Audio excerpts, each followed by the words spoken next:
somebody else be concerned about your issue. If you find being a leper, they saying then be a leper. You must be like being a leper. That's how they're looking at it. So here's what we find out first of all about transition. We discover that transition happens to everybody. Transition happens to everybody, and transition happens no matter what your title or your position is. Transition, come on, somebody shout transition. Transition is going to happen regardless of where you live, regardless of who you are, regardless of what your status quo is. Transition is going to happen, and transition is not concerned about your condition, neither is it concerned about your title, neither is it concerned about your position, because transition is going to happen, and transition is going to happen with or without you. Come on, somebody shout transition. Now, look at verse 2. Look at verse 2. And the Syrians had gone out by companies and brought away captive out of the land of Israel a little maid. And she waited on Naaman's wife. And she said to her mistress, to Naaman's wife, would God my Lord were with the prophet that is in Samaria, for he would recover him of his leprosy. And one went in and told his Lord, meaning Naaman, saying, thus and thus said the maid that is of the land of Israel. Now, this little girl is important to the text. Somebody shout important to the text. She's very important to the text. Number one, she's in captivity. Number two, she's still witnessing. You see, y'all missed that part. Number one, she's a slave, but she's still talking about the goodness of Jesus. And it's amazing how you can go through a little something and you mad with the world. You can't say nothing. You can't witness. You can't share. You can't do nothing. Here's a little girl, a young girl, probably between the ages of 12 and 15, but she's a slave. She's a slave and for the purpose of working for Mrs. Naaman. You don't hear her complain about how hard the work is. You don't hear her complain about, I'm a slave working for Miss Naaman. But what you do hear her, in the midst of her doing her work, she's testifying, I sure wish Naaman was back in Israel because I know a prophet there. Come on, talk to me, somebody. See, no matter what your condition is, you got to be able to say, I know a prophet. I know somebody that can help you. I know somebody that can speak a word over. And watch this girl prophesy. She said, I know a prophet, and if we could just get Mr. Naaman back to Israel, I believe that the prophet, now she's not saying that the prophet himself, but she's talking about who the prophet knows and who the prophet is connected to. And I believe that this prophet who is connected to God can heal him of his leprosy. And now touch your neighbor and say, and somebody heard it, and somebody heard it. Somebody hears it, and guess what they do? They run and they tell Naaman, man, this is what, you know that little girl that you captured, that you brought from Israel? Man, I just heard her say she knows somebody that can heal you of your leprosy. Now, what does that tell you about transition? Number one, it ought to tell you that anybody can be a vehicle or a conduit for your transition. Anybody. God can use anybody as a conduit or as a vehicle for your transition. So stop counting people out. Just because they don't look the part, just because they might not act the part, just because they don't dress a certain way or drive a certain thing or live a certain place. Don't get caught up on that. All right? So it tells us, number one, that God can use anybody as a vehicle for your transition, but stick with me, even the least of his. Because you know we got a problem listening to some folk because we're so personality driven. So we don't want to hear from some folk, especially people who we feel are beneath us. Come on, y'all might as well tell the truth and shame the devil. It's some folk, I ain't gonna listen to her. No. Listen, so God can use anybody. Now, the next thing is God can use anybody to help position you for your transition. And so that's the question. Who is God going to use to help position me for my transition? And we miss God when we're looking for people to come a certain way. Now let's do history, because remember, they missed Jesus. Even though he was the Messiah, they thought he was going to ride in on a horse or on a chariot, and he was going to have a sword in his hand, and he was going to come cutting. But how did he come? He come in on a donkey. He came meek and lowly. And what they say, surely that can't be the King of Kings and the Lord of Lords. He's not coming like we expected. So we have a tendency of missing him when things don't happen like we expected. And that's why you got to be sensitive to the mind of God and sensitive to the very mouthpiece of God, because God is not always going to do things the way you think that God is going to do them. Okay? Now, just because a person does not fit your opinion of being anointed does not mean they're not anointed. It just means that they don't fit your opinion of being anointed. Are you with me so far? So it was easy that people could miss this. So God used a slave girl. God uses a little maiden girl. God uses a little girl who had been brought captive from Israel. God used her to begin the transition with Naaman. God used her to begin to position Naaman to get him in the place so he could get his transition, even if he thought he didn't need it. Isn't that a powerful thing about God? God will position you when you think you're in position. You the only one know you ain't in position. Your position is all jacked up. You all toe up and raggedy, but you just swear that you got it going on. But God will use the most unlikely person to come by and stir something up in you, put something on your mind, cause something to gravitate in your spirit so you can get what it is that God got for you. That's what it says right there. Now, look at verse 5. And the king, now he had favor with the king. Somebody shout, favor with the king. He had favor with the king, so watch this. And the king of Syria said, go to, because obviously at this time, Naaman had already went and told the king, hey, I got news from the little maiden girl, and he told the king all that. So the king says, go. The king said, man, go. And he said, what I'm going to do, I'm going to send a letter unto the king of Israel. And he departed. Lord have mercy. Isn't this good stuff right here? And he departed, and it's getting ready to get good right now. So watch this. Y'all looking at it, verse 5. He said, I'm going to send a letter. I want you to go.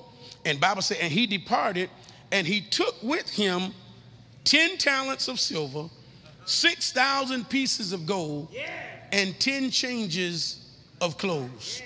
All right? Now, here's what you got to understand. Naaman lived in a world where his position, his authority, and his money got him everything. And his thinking is, if I'm going to get my healing and if I'm going to get my transition, then I got to use what I know. You see what I'm saying? So watch him now. He gathers all that together, not just to gather it, but he gathers it thinking he can buy transition. I need somebody to help me. Can you look at your neighbor and say, you can't buy your transition? Tell him the transition you need can only come from God. You can't buy. No amount of money that you have in the bank can buy your transition. Huh? So tell your neighbor, transition is not measured in dollars and cents. Transition is not measured in dollars and cents. But now, be real. You can't blame Naaman because that's all he knew. And can I tell y'all, without y'all getting mad, regardless of what you say, everybody in here is a product of how they've been brought up. You do some stuff you do because of how you were brought up. And some of y'all better thank God that y'all mama brought y'all up in the church. At least you knew something about the church. Because a lot of people that's coming to God now never knew what you knew. They didn't know nothing. And that's why you got to be careful with running folk away that don't know nothing about church. All they know is that I need a transition. They trying to get in here. You running them away before they ever get inside. You got to catch the fish before you can clean the fish. So why are you running folk off? If you don't like the way the girl dressed, buy her some other clothes. But don't go up to the girl and say, you don't need to be, you ought to be ashamed of that. Well, baby, that's all she got. If the girl walking straight out the club, have you ever seen somebody in the club with a maxi dress all the way down? Well, let me say this. If it ain't been too long, if your club closed a little longer than hers, let her wear your dress. Maybe your dress was shorter than hers.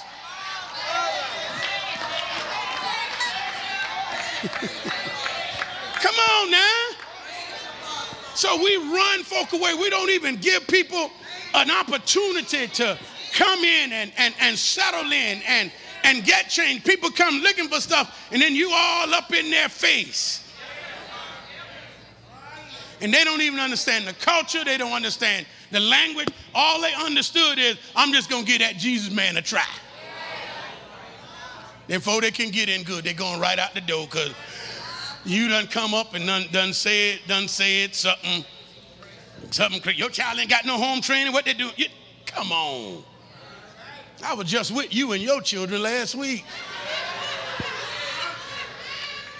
And I really don't think they act any better than her kids. But do you see what I'm saying? You take a kid and put them in one environment, they'll sing songs about Jesus. You take the same kid and grow them up in another environment, and they'll start singing Tupac. Y'all, come on, talk to me. We are products of how we are brought up. But then God just positions us to the place to where now that I've heard it for myself, I'm responsible for what I've heard. Are you with me? So he thought that he could buy his transition. He thought that his transition was impressive and that it could be measured in dollars and cents. Okay, now go a little further, because by the time you get to verse 6, I did say 6. I'm on 6, right? Look at this. And he brought the letter to the king of Israel. This is Naaman, saying, now when this letter is come unto thee, this is his letter of introduction. When you get this letter that I'm sending with Naaman, that I have sent with Naaman my servant, I'm sending it to you that thou mayest recover him of his leprosy. Okay, but what the part you got to get, you got to look at who Naaman is delivering the letter to. Naaman is delivering the letter to the king. Are you with me? He's delivering the letter with the king, and the king reads the letter, which we're going to find right here, and the king gets upset. We're going to hear what the king said. Now, why would Naaman, because you remember the girl's message, the girl said, I know a prophet that can cleanse him of his leprosy. Why would he go to the king? When you are of a certain status, you make up in your mind that you're only going to deal with certain people. So Naaman had been used to telling people to go and they go, telling people to come and they come. He'd been used to commanding people, and all he wanted to do, he was the right-hand man of the king. So he thought that, hey man, I'm going to just go straight to the king. But the king was not the one. The prophecy was not, go see the king and he'll get you transformed. He'll get you transition. It was, go see the prophet. How many times do we try to substitute the king for the prophet? Come on here, somebody. How many times do we try to choose the right one? The king represents the government. The prophet represents the church. So sometimes we go to the government for what only the church or God can fix. We taking our letters to the government. Fix this for me, fix that for me, fix this for me. And the government throwing their hands up saying, I can't do nothing with that. Can I help you? Donald Trump's thinking was these social programs we've been doing, let the church do that. The church has always found a way to take care of the less fortunate. So let's cut the programs. And in doing so, run the people back to church. Y'all missed me right there. I'm going to cut some programs that the government was never designed to do. And we're going to run you right back to church. So Naaman thinking is, I'm not going to the prophet. You know why? Because at this point in his life, he didn't think he needed a prophet. And how many people are living their lives thinking they don't need God? I don't need God. I command the army. I don't need God. I'm second in command. I don't need God. I got armies. I don't need God. All I got to do is tell folk to go. But now I got an issue. But now I'm going to the wrong source for help. He goes to the king. So that tells us a couple of things. Number one, it tells you that your status has nothing to do with who you deal with in your transition. Your status has nothing to deal with. You don't know who God gonna send you to deal with. Your status and your opinion of yourself will cause you to deal with the wrong authority if you're not careful. See, his opinion of himself was up here. So I don't need to go to the prophet. I don't need to go to nobody. Let me just go straight to the king. But watch what happens. Watch how the king reacts. Look at the next verse. Look at verse 7. And it came to pass when the king had read the letter that he rent or tore his clothes, which was a sign of anger. And watch what the king said. Am I God? You know the good news in this? The king knew he ain't had the power to do it. Some folk would take on your stuff and know they ain't got the ability to do it. At least the king said, am I God? You know what that means? That means that the king knew when he was out of his lane. Lord have mercy. The king was smarter than the church. The king was smarter than some of us in here. Some of us have never realized when you out your lane. You ain't realized that that's not your gift. You hadn't realized that that's not your calling. It doesn't matter how gifted you are. Everybody not called to everything. If you was called to everything, God would have made you an octopus. And he'd give you enough.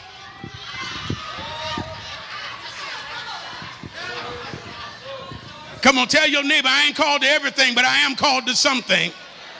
Tell him what I got to do is find out the thing I'm called to, and I got to have enough Jesus sense to know when I'm outside my lane. Y'all ain't talking to me. High five your neighbor, tell him I got to have enough Jesus sense to know when I'm outside my lane. Y'all still ain't saying nothing. Tell your neighbor, I got to have enough Jesus sense to know when I'm outside my lane.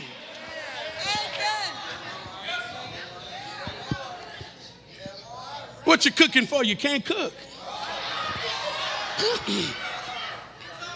Why did you volunteer to cook a turkey for the church? And you don't cook a turkey at home? Come on now. Don't practice on, y'all, I mean, don't practice, come on, tell your neighbor, don't practice on us. Come on. You got to know what your gift is. So look at the king. Let's look at the king. The king said, am I God? Do I have the power to kill and make alive? That this man doth send unto me to recover a man of his leprosy? What could that king have been thinking to send Naaman here with a letter talking about recover him of his leprosy? Like, man, I ain't God. He said, wherefore consider, I pray you, and seek it, and see how he seeketh a quarrel against me. You know what he's saying? He must trying to pick a fight. He got to be making fun of me to send such a demand like this to talk about healing him of his leprosy. And what he was really saying was, I'm not the prophet. I'm not the authority that you need in your life at this time. I got to give a king a lot of props because some folk have a hard time to admitting I'm not the one. You see what I'm saying? People bring, you know, yeah, man, we did. No, listen, man, I'm not the one. I didn't do it. It'll save you a whole bunch of heartaches when you can admit, man, it was some other folk, man, they did it, but man, I heard about it, but I'm not the one. Now I gotta admit, it's tempting. Yeah, it's tempting. I remember one time I was in Topeka, and I was at a funeral, and it was just one of those days when God really gave me a word for the people, and it was a blessing at the funeral. And the lady came up to me, and she's like, said, woo, woo. So you still got it. I said, well, God bless you. God bless you. Praise the Lord. I was at that revival you did a couple weeks ago. And I'm thinking to myself, revival? So I'm like, where was it at? Up here at Topeka. Child, you tore the house up. The Lord really used you. And I'm like, you know, okay. You know, I'm thinking because I'm trying to, you know, see where she coming from. She said, "Ooh, I'm getting ready to talk to my pastor, see if we can get you down at our church. Cause they still celebrating over that." And I'm like, "You said Topeka?" She like, "Yeah, God used you, and you know that choir saying the place was packed. Ooh, and God just, I'm still blessed." She just about shouting right there. I'm like, and so I asked again. I said, "In Topeka?" Yeah, and so she's like, "Your church in Kansas City, right?" I said, "Yes, ma'am." I said, "You say the message was on point and the people was blessed?" Woo, yeah. And it's a whole lot of pastors were talking about getting you for revival. I'm like, sure enough, you know. So I'm like, well, you know, right. She said, "Yeah, I'm telling you right now. I've been just telling everybody about you, about that pastor in Kansas City from Canaan Baptist Church."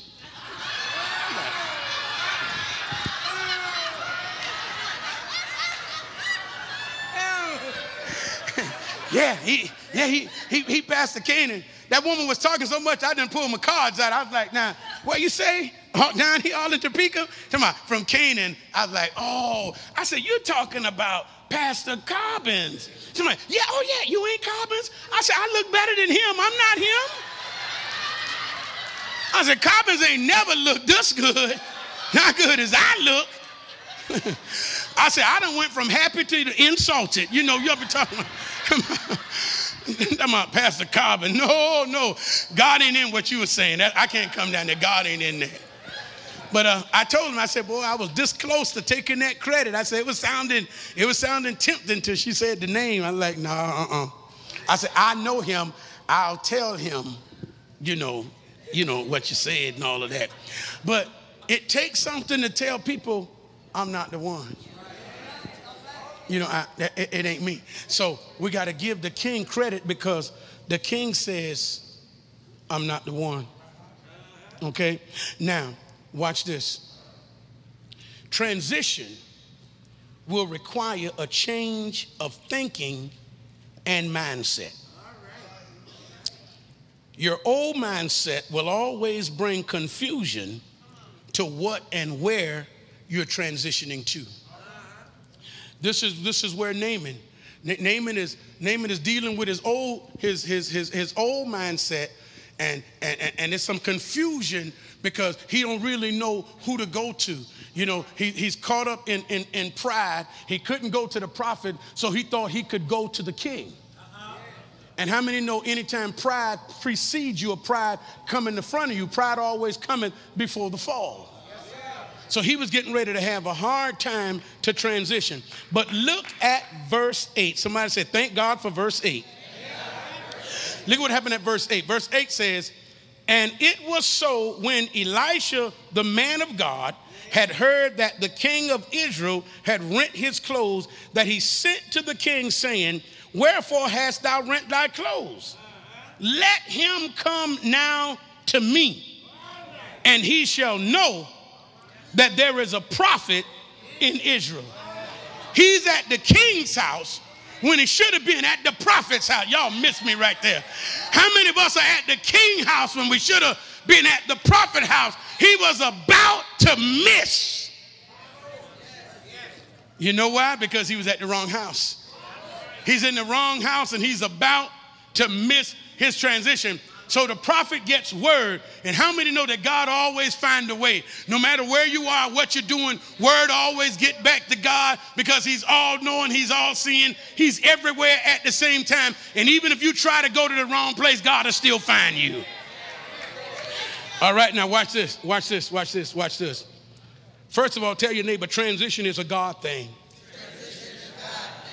The second thing is that God will always show up in your period of transition. Transition is a God thing. God will always show up in your period of transition. Why? Because God knows more about your transition than you do. And lastly, God will interrupt your plans just to transition you. How many people in here glad he showed up when he did? Come on. Come on, y'all. How many glad he showed up when he did? Because watch this. He was at the wrong house. God shows up and said, no, get him from that house and bring him down to my house. No matter what your plans are, when God want to transition you, he will interrupt your plans just for you. I need 3 people to shout, he did it for me. He did it. He did. As a matter of fact, include, he did it just for me. He interrupted plan. Watch him. What he was about to do was almost suicide. And man, God interrupted the plans. Say, send him to my house. He ain't got no business at your house anyway. Why? Because your house is not the place of transition, but my house is the place of transition. How many people other than me has been guilty of trying to find transition in the wrong house? How many people other than myself? You can't find transition in the club, you find it in God's house. You can't find it in a hotel, you find it in God's house. This is where transition takes place. So, verse 9. I'm going to walk it down and we're going to be done. Verse 9 says, so Naaman came with his horses and with his chariot and stood at the door of the house of Elisha. And Elisha sent a messenger unto him, saying, go and wash in Jordan 7 times, and thy flesh shall come again to thee, and thou shall be clean. Now we got some problems here, because Naaman is a man who, number one, he gets an attitude that the prophet don't even come out.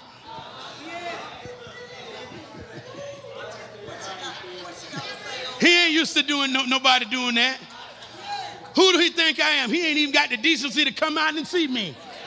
But he sends a servant to tell me, the king's right-hand man, to go and wash in the dirty Jordan And then he gives me a promise tagged on the end that talks about, and my flesh will be made clean.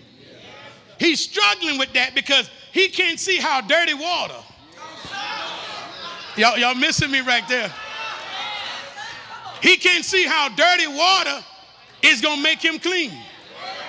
Are you with me? Well, somebody shout, well, why is he struggling? I'm going to tell you why he's struggling.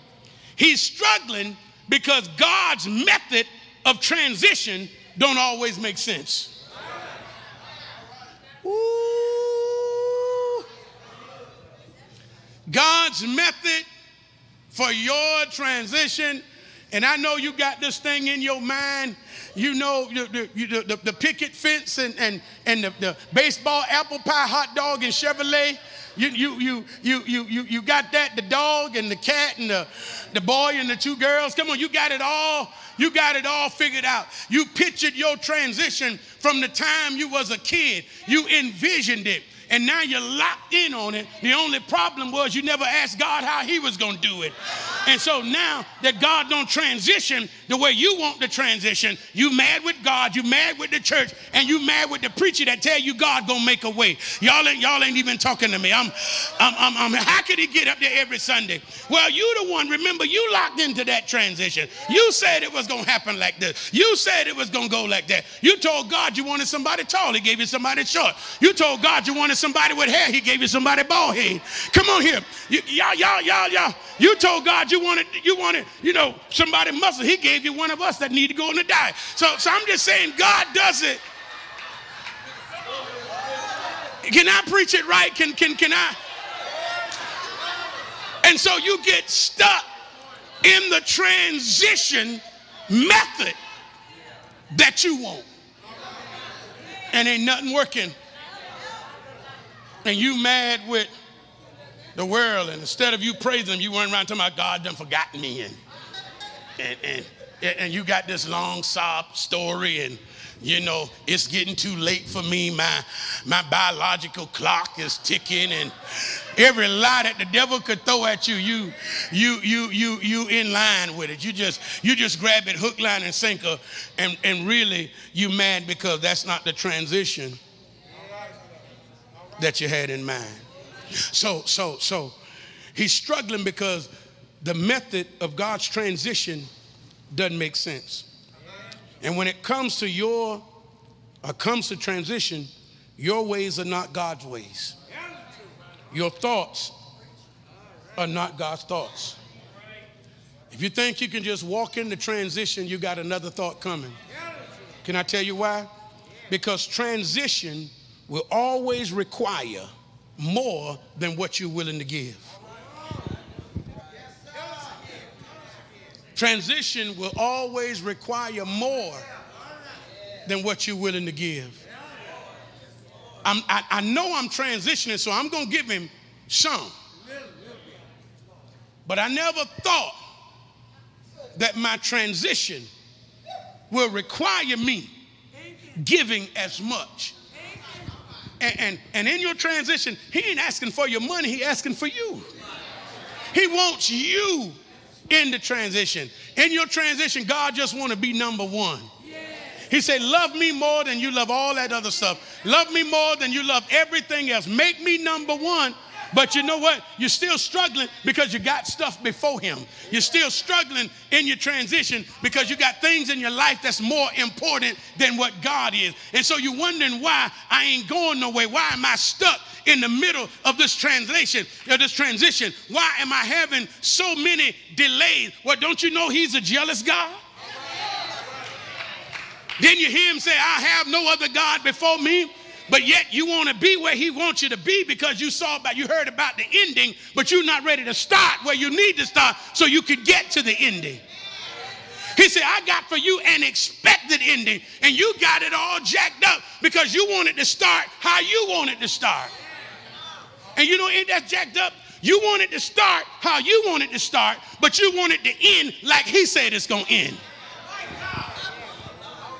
Well, if it don't start like he said start, then baby, it can't end like he said it's going to end. Let me hurry up. So watch this. Look at verse 11. Somebody shout verse 11. But Naaman was mad. Come on, somebody shout, I'm mad, I'm mad. How many times have you been there when things didn't work out according to plan? Come on, don't get too religious on me. You know you've been mad. Everybody in here been mad. Just been mad. Just stuff ain't worked out. I done prayed and I done this and I done that, and that thing ain't worked out. Watch this. But Naaman was wroth or mad and went away and said, behold, here it is now. I thought, he upset with the prophet now, he would surely come out to me.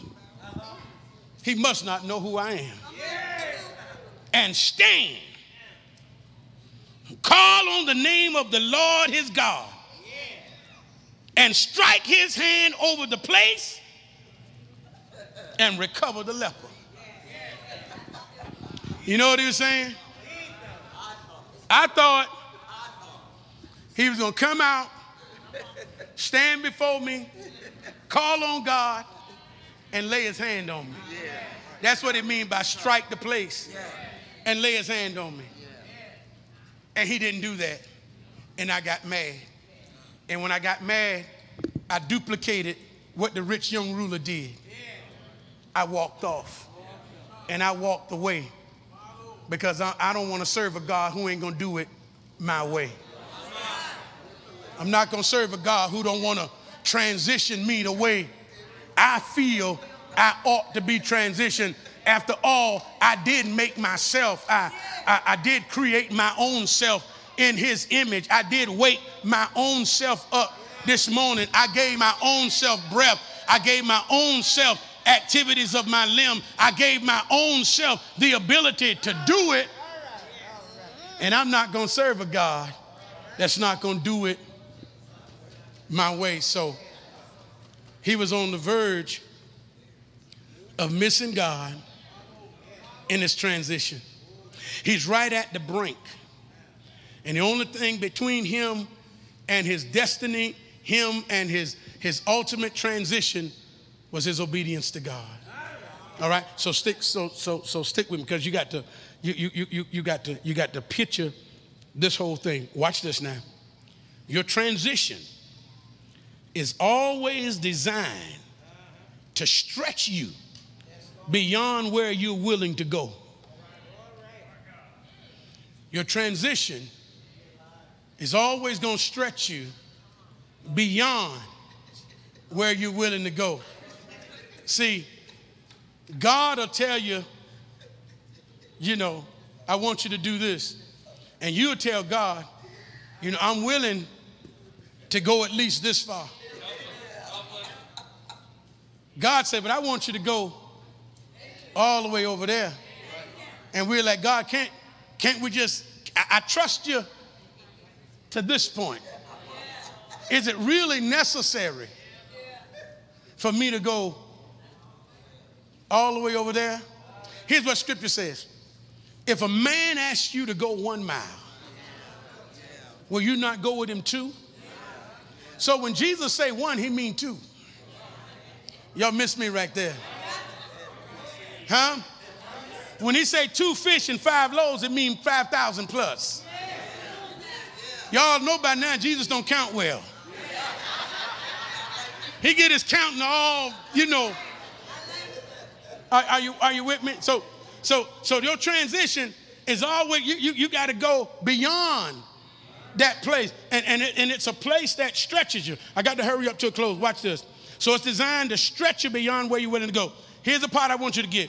Your transition is always a test for your motive or agenda. Your transition. God gonna know if your motive is true and your agenda is right, because he's gonna be asking you to go beyond where you're willing to go. And if you just in it for the ride, y'all ain't talking to me. If you just in it so you can say you in it, your motive's going to tell on you after a while. Because when God sends you someplace, it's more than a notion. Woo. And then the last thing I want you to get when it comes to transition is this. Tell your neighbor, transition is never about you. Right there. It ain't about you. He might be using you, but it ain't about you. Huh? Transition is never about you, because the transition is going to be a blessing to somebody else. And the transition is going to be a blessing to somebody you ain't even met yet. Somebody you don't even know. And things are hinging on your obedience to God. Okay? Now, look what he says in verse 12, and let's hurry to a close. He says, are not Abana and Pharpar, rivers of Damascus, better than all the waters of Israel? I may wash in them and be clean. So he turned and went away in rage. Since when you start picking bodies of water? No, I'm trying, when you got that kind of anointing that you can tell God, I know where I can go wash at. Matter of fact, I passed Pharpar and Damascus on the way here. Pharpar and Abana seemed like I ought to be able to. I looked there and they a lot cleaner. They're a whole lot cleaner than this Jordan that you're trying to get me in. So do you see that? Now, he's at a place, he's about to miss God in the midst of transition. And now he's telling God, or attempting to tell God, how to do his business. All right? So here it is right here. You do not decide how you are transitioned, nor do you decide God's method of your transition. Here's what happened. Intervention comes. Somebody shout intervention. Before they were doing intervention on TV, they were doing it in the Bible. Intervention is when folks see you messing up and they love you enough that they get together and they run up in your business and say, we're not going to let you make this mistake because we are all connected to you.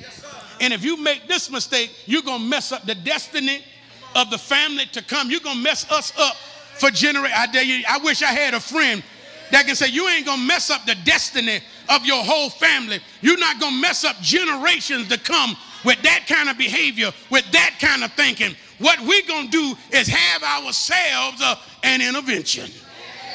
Come on, somebody shout intervention, intervention. So watch this. Watch this intervention right here. And the servants came near and spake unto him and said, my father. They know his history, they know where he come from, they know his thinking, they've served him. If the prophet had bid thee to do some great thing, wouldest thou not have done it?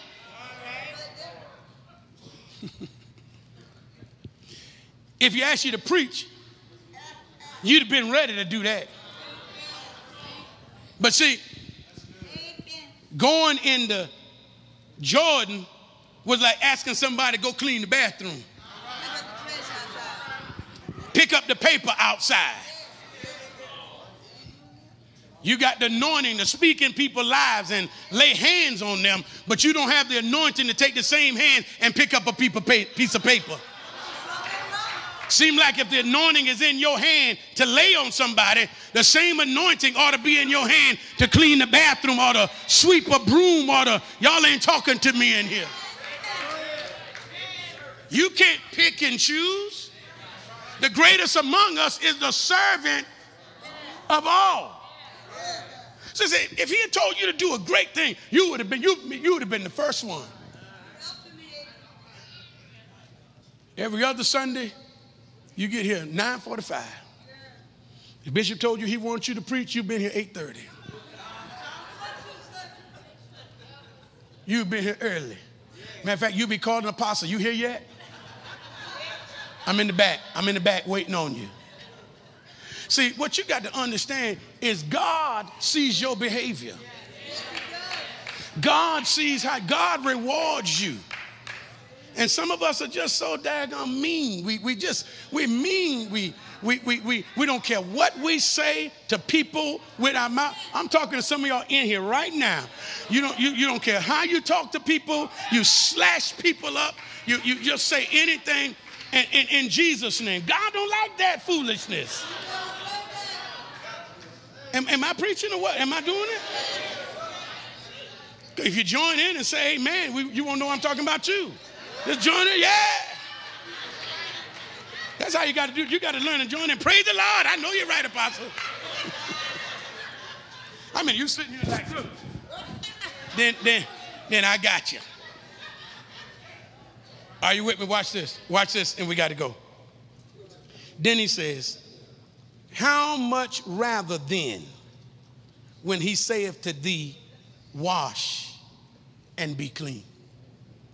They're really telling, what's the difference? If he told you to do something great, you would have done it. But he's telling you to humble yourself. This is you about to miss your blessing and miss your transition because you don't know how to humble yourself. Huh? Don't run around being a legend in your own mind. The Bible says, let folk exalt you, let people exalt you, but don't you run around lifting your own self up. Learn how to humble. I'm preaching up in here today. My God. Learn how to help people, support other folk. You ain't never saw me bring a preacher in here and sit down on them. You ain't never saw that. Anybody, I don't care how good they preach. I bring in people intentionally that's good because I'm always reaching up. You see what I'm saying? If I didn't want you to have great preaching, I'd bring in people that ain't saying nothing. And then I really look like a fool because y'all be saying, why in the world he brought them in here? But we want to bring you the best, but you'll never see me. When you're secure in yourself, you don't have to be jealous of nobody's gift. You see what I'm saying? So you never see me bring a preacher in and see me sit down and fold my arms and cross my legs and look around like I'm lost in translation somewhere and they ain't doing nothing. Do you see what I'm saying? Listen when I tell you, God watches your behavior and so do people. People know when you detached. And then I mess around and give you the mic and you run it all over the place. No, you got to learn to run when somebody else got the mic. Shout when they got the mic. Praise when they got the mic. Don't just all of a sudden get happy when you got the mic. See, y'all ain't even talking to me. Look at your neighbor and say, God sees your behavior. Now watch this. Watch this. Here's the nugget right here. Even when you are stubborn in your ways and actions, God will use somebody to give you a wake-up call before your transition. Even if your previous instructions don't make sense. Naaman needed a wake-up call. And once again, who does God use? The servants. He used the most unlikely people who normally, it was almost sometimes, most of the time in Bible days, it was almost illegal for a servant to talk to a master. But these servants violated everything. They put everything on the line. If my master killed me, then let him kill me. But I want to tell him what's right. Are you with me? Okay, let's close it. Somebody shout, then. After all of that, then. So here's what he says. Then went he down and dipped himself 7 times in Jordan, according to the saying of the man of God. And his flesh came again, like unto the flesh of a little child, and he was clean. Now, notice this part.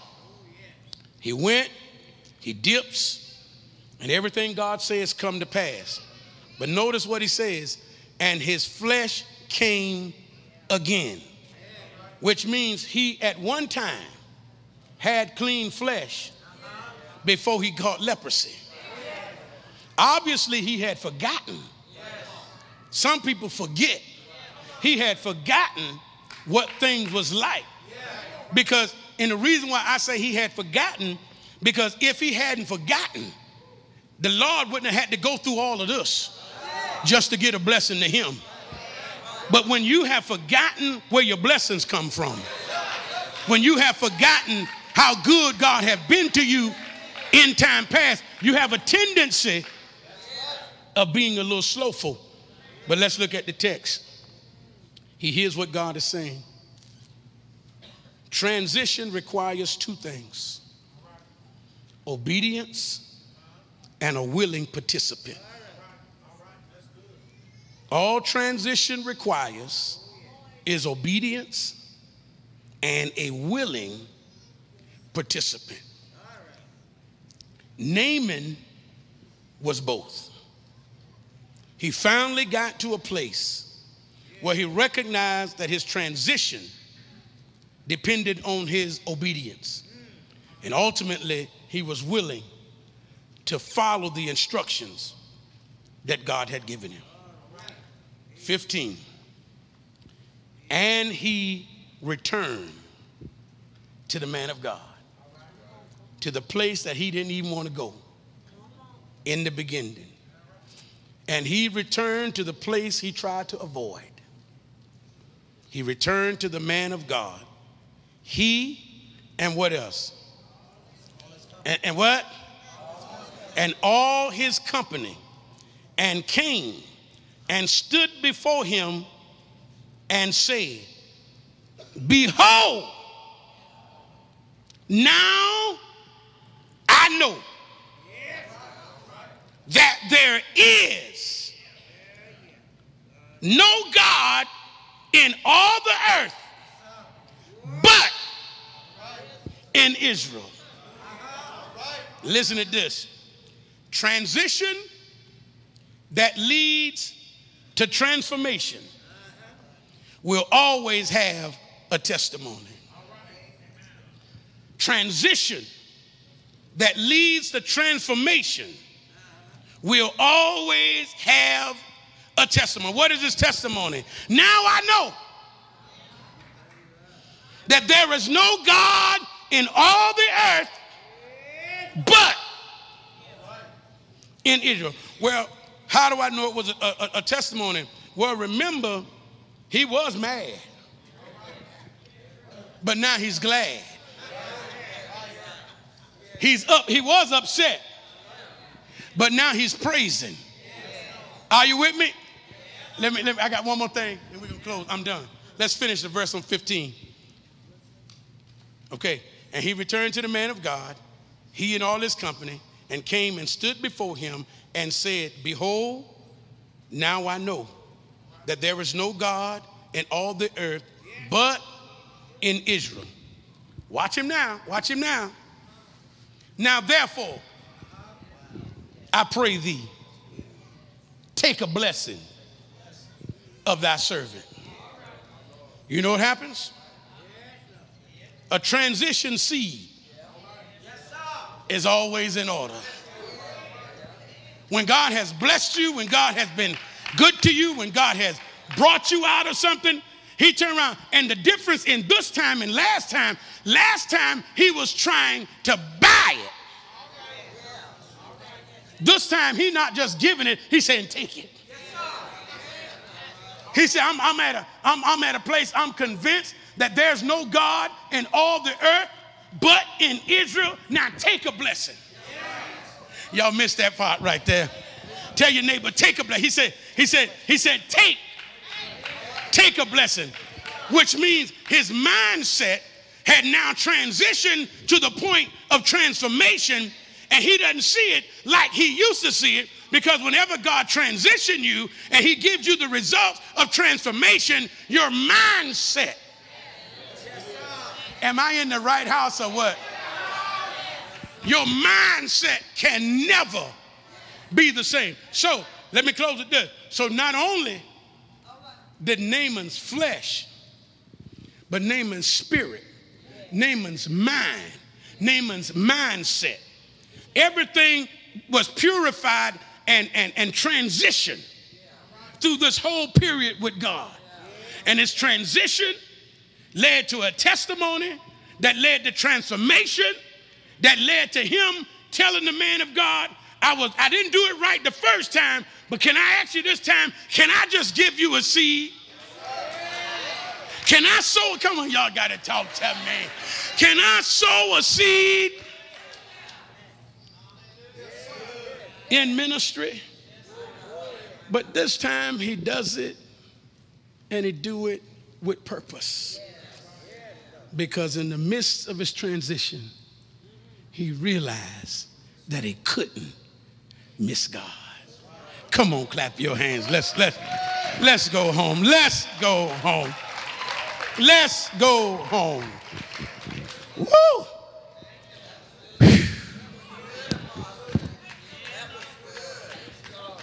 You can chew on that all week long. Next week you can be you can take that worksheet and go teach it to your friend. You can be all up in the break room talking, let me talk to you about transition. Come on, baby, sit down. Let me tell you how to get from where you are to where God wants you to be. And it's all about transition. Come on. We're gonna pray. Just a couple of things in your hearing. Is Monica in here, baby?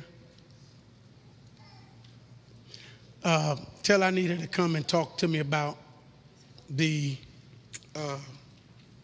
thing for this Saturday. The rally, the work thing.